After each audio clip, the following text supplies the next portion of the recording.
आम्हाला हिंदुत्वादी विचाराचंच सरकार पाहिजे म्हणून राज्यामध्ये तो भगवा फडकवला आणि महायुतीचं सरकार निवडून आलेलं आहे. हे नुसतं भाषणात सांगण्यासाठी बोलत नाही आम्ही. लोक बोलतील अहो तुम्ही नुसतं बोलता हो, पण आमच्यावर केसेस पडतात ते काय?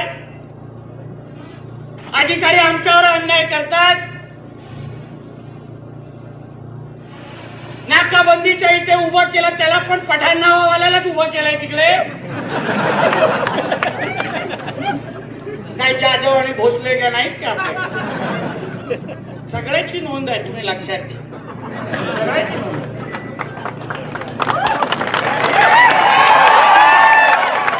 आम्ही राज्यामध्ये असताना, आम्ही मंत्रालयामध्ये बसत असताना माझ्या हिंदू समाजाला अगर अशा पद्धतीचे आवाहन करायला लागत असेल,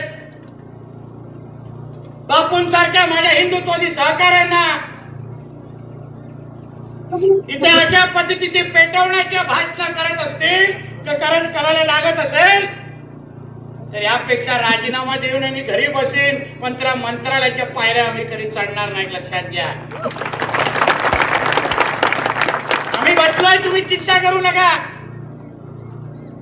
हा तुमचा नितेश राणे, हा काय मी काय कुठला व्हाईट कलर मंत्री नाही ते. मला माहिती आहे कार्यक्रम कसे करायचे. उगाच काय मस्जिदीमध्ये माझ्या नावाचे फतवे निघत नाही.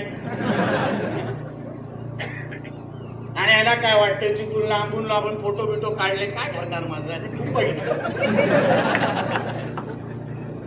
नाश्त्याला खातो आम्ही.